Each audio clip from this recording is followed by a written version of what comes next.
Hello and welcome to The Hero Spouse. I'm Kendra Ruth, here to answer one of your questions about marriage and midlife crisis. Today we have Michelle.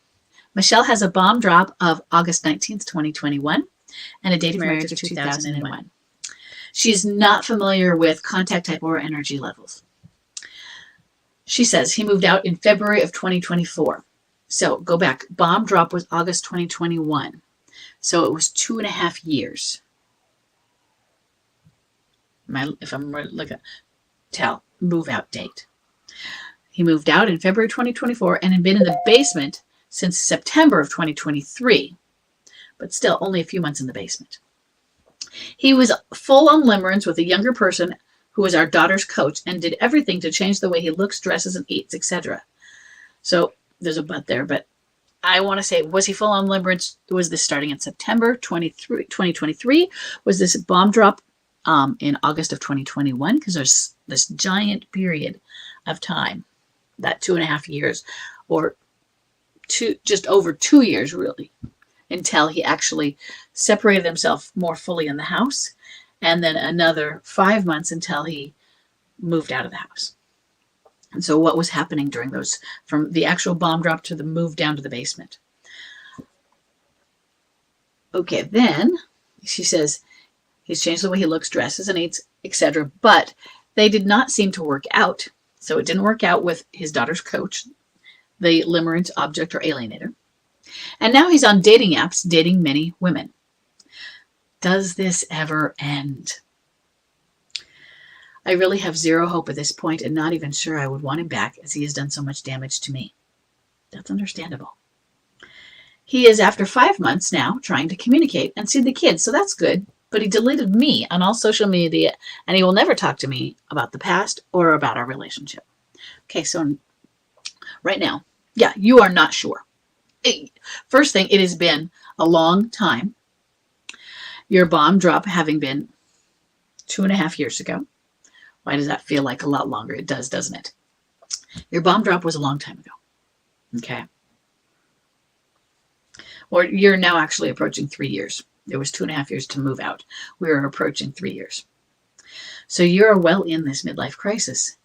And here's the thing. If midlife crisis lasts 3 to upwards of 7, usually we don't see the progress toward turning back toward you, or let's call it turning forward toward you.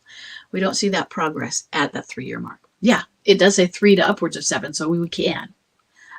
My husband was home at that 3.5. That's when he came home and he ended the alienated relationship. But most of them are longer, which is why I say not just 7 and then I add the upwards of. So 3 is really the earliest. Does this ever end? It does. No, I'm not going to make you a guarantee on that. But for the most part, yes. Most people will come through this. But one of the ways we come through it is by being there for them, but also providing them the space. We provide them with loving space, meaning, I love you and I believe in you. But I'm not going to tell you how horrible you're being, because that adds to the burden, because they know it. But at the same time, you still hold them to their feet to the fire with the boundaries and with it. You know what? You haven't seen the kids for 5 months. It's not that you're being horrible, but they need you. They miss you. We miss the great person you were, and I know that person is in there, and I know that you're struggling right now. And that's why we're giving you space.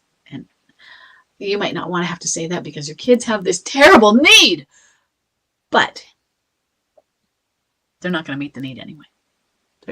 They're not going to rise to the occasion. And I will tell you, this is bad news. They're not going to rise to your occasion if your child suddenly has a life-threatening illness or injury. Some, sure. But that is not going to bring them out of it. It is not going to bring them to their senses. In many situations, it makes their crisis worse, because now I did this. I caused it, and I wasn't there for them. It just makes them feel more shame, more guilt, and they go deeper into their crisis, into their depression, into their, I don't know who I am because the person I am would never have done this. What kind of horrible, horrible person must I be? Blah, blah, blah. And it's just a cycle that spins them further down, and you didn't think they could go further. So that's midlife crisis. So this thing that says, does it ever end? It does, but they have to go through it.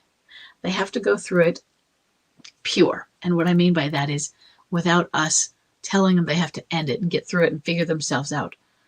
They have to figure it out for themselves. It doesn't work to do it as burdens. It doesn't work to do it as other people need you as jobs. It just doesn't work. We'd like it. That would help, but it doesn't. And so we give them that space, because if we don't, it's going to actually make it worse. And who wants to do that? So you can have zero hope at this point, because it sure doesn't seem like it. MLC gets worse before it gets better. That is axiomatic. It is just how it works. I'm not always saying at the 3-year mark, oh yeah, it's going to get worse, but it could. I am going to be telling you that at the 18-month mark, certainly, and probably still at the 2-year mark, you're still in the gets worse space. And so 2 years to 3 years, no, it's not as big a difference as it seems. So yes, it could still be getting worse. It could be tapering off, but the more we resist it, in other words, we don't accept the process of a midlife crisis. And resistance is when we add to their burdens by guilting them and criticizing them and telling them how awful they are, escalating with them, cycling with them. So our codependence, so that we're so enmeshed that we don't allow ourselves or them to heal because we're a poor victim, whatever it is. All of that could enable them to stay within their crisis as well. So the way we help them, and it doesn't mean that it's going to work perfectly. If you want your MLCer to get out of this crisis faster, because it does end, it's hands off. And the hard part is you can see so many exits, but I took my hands off and let them go at their own, and they've had all these exit ramps. They're not taking them. And you just have to sit back and go, no. It's because it's their crisis. There was something there that meant they weren't ready. Nope. Nope. Even if you don't want to trust the process, if you interfere in the process, that's just going to enable it to become longer, more enmeshed, more knotted and tied up, and have more things for them to untangle. So you say you have zero hope and not even sure I would want him back as he's done so much damage. Yeah, it's okay. But what I want you to do, first thing, I want you healing and I want you moving on. And if you are not sure about it, you don't have to date or any of that. To me, standing is somebody who doesn't date. Standing has an idea or a hope, even with an acceptance that it may not happen, and the odds are even against.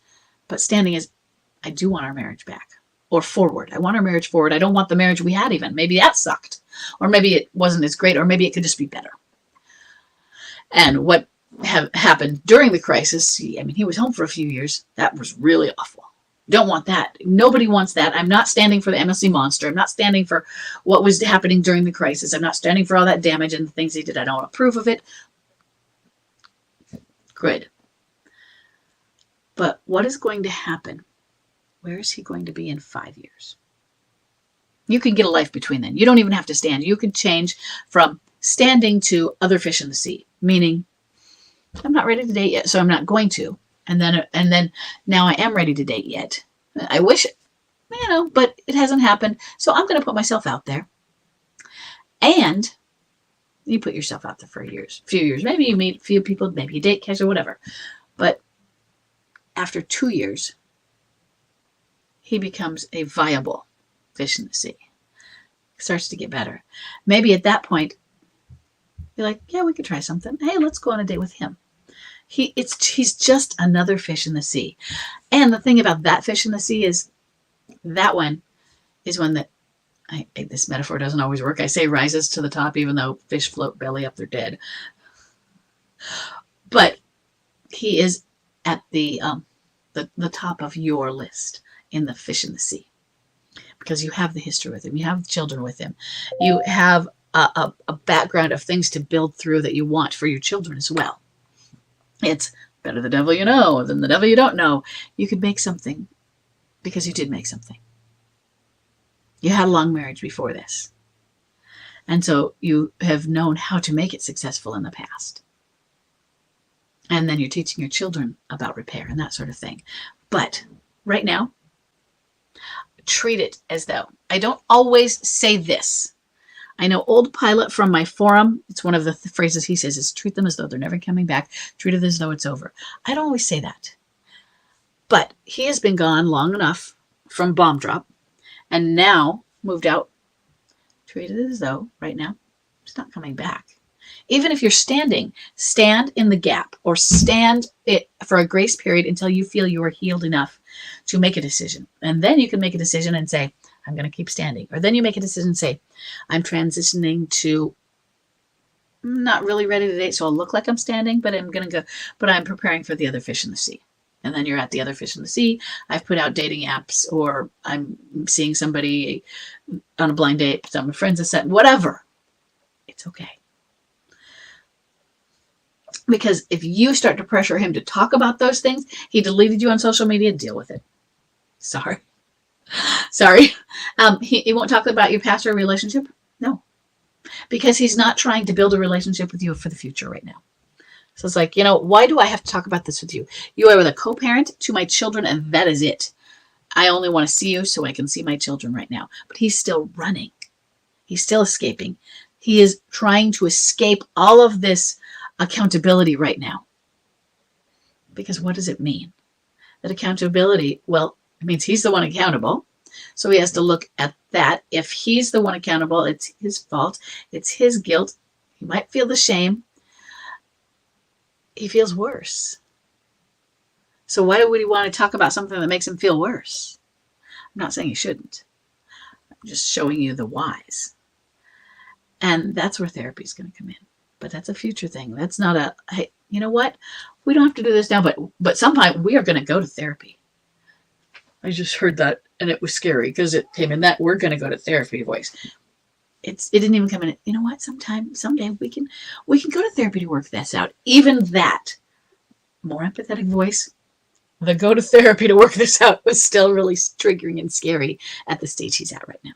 So he doesn't want to talk about it. He doesn't want to think that that he will have come to a point. He doesn't want to future think that someday he will have to talk about it, want to talk about it, should talk about it. Other people are going to make him talk about it. He'll want to talk about it himself. So he doesn't even want to think about that. So don't go there yet. Okay. Don't go there. You can still give him the praises that he deserves for what he was before this. Because he can come through this. That's how you phrase it with him. Because he may be just as afraid that he is stuck in this monster. And if he's stuck in the monster, maybe he's going to make a final decision to say, and it doesn't mean final, but he might think that. That's why I say final. He thinks I'm making the decision that, well, this jerk is just who I am now. I might as well live with it. We're always changing. So everything, you say, does this end? Everything does. Sometimes something good ends. Sometimes the bad monster part ends. And there's something cycling through and replacing it. Okay. I hope this is helpful. And I will see everybody in the next question.